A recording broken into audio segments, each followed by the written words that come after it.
PMC Baleshwar जिला school रे अनुष्ठित है पीएमसी उत्सव। बालेश्वर पीएमसी जिला स्कूल रे पीएमसी उत्सव 2026 गुरुवार दिन विद्यालय परिसर रे अनुष्ठित हो जायछि।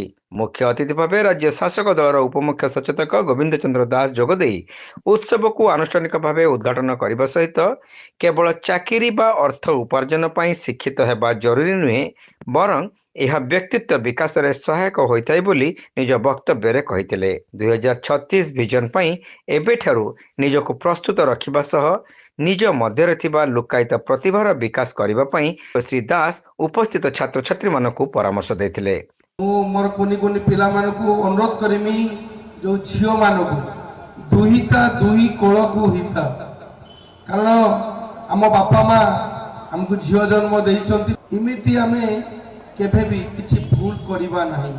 मो बापा मो पड़ोसी पाखरे मुंडो नई की जाउथुबे, मोर विशेष करी झियो मानकु कहिबार अछि, पुओ मानकु मध्य कहिबार अछि, कारण झियो माने इमिति केते जण मोबाइल यूज करथुबे। मोबाइल टा हम समाज को कलुषित अधिक करूची, कहीं कुनी कुनी पिला माने होचंती साधा कागज से जहाँ लिखिदेले ताको फुटिकी देखा जाए।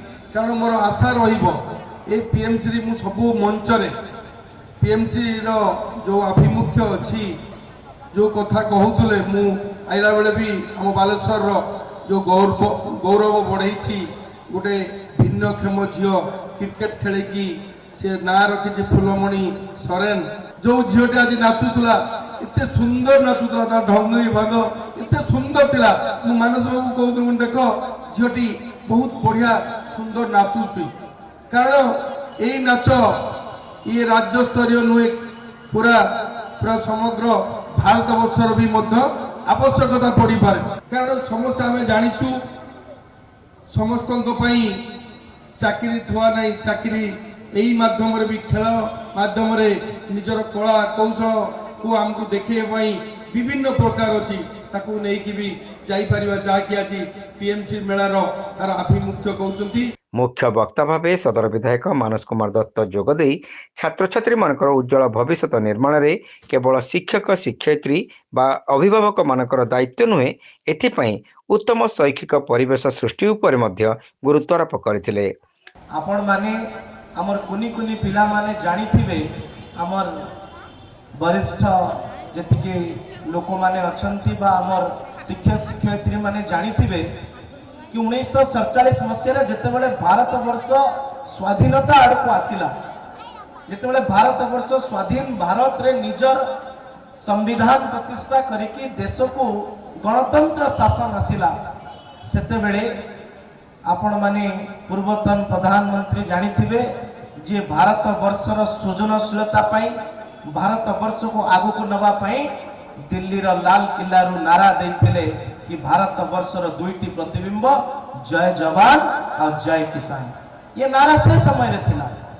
पीएमसी स्कूल भारत वर्षर से सृजनशीलतार गति को धारा को गोटे आगो को नउछि। जेतेबेले अटल बिहारी वाजपेयी पूर्वतन प्रधानमंत्री थिले, से कहले भारत रे केवल जय जवान जय किसान कहले हेबो नाही, भारत वर्ष एबे साइंस आड़ को विज्ञान आड़ को गति करुछि, तेणु से नारा जोड़ी थिले जय जवान जय किसान और जय विज्ञान आड़ को जाइथिले।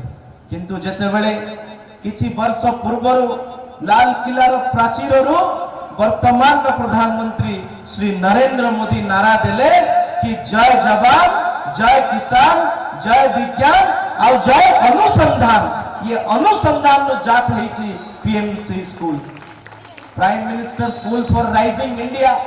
ये राइजिंग इंडिया रो माने होची आसंता कालीर भविष्य गढ़िबा पाई आज तार प्रस्तुति। आज जदि आपण माने तार प्रस्तुति करिवे, आज जदि मोर कुनी कुनी छात्र छात्री माने से दिगरे चिंता भावना करिवे, आज जदि आपण माने संचय करिवे ताले आसंता काली ताहा से संचय आपणकर संपत्तिर रूप नेबो।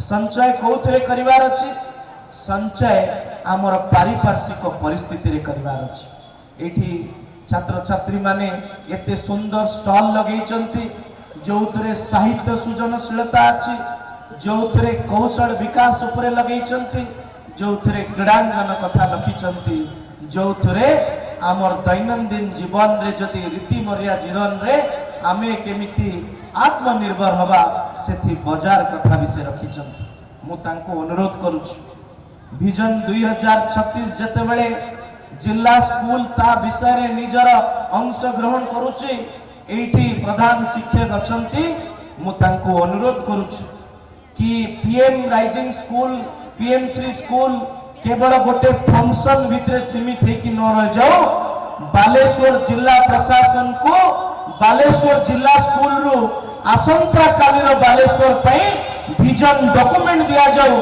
जोटा कि आसंता काली बालेश्वर गढ़ा सक्षम हो पारिबो।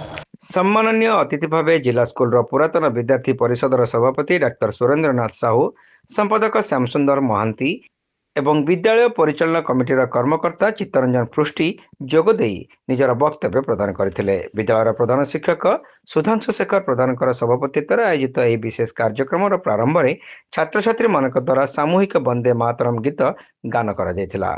शिक्षक आदिकंद राउत पीएम श्री योजनार आभिमुख्य संपर्क में कथा रखिथिले। एही अवसर में पूर्व आयोजित होइथिबा विभिन्न प्रतियोगितार कृति प्रतियोगी मानकु अतिथि माने पुरस्कृत करथिले।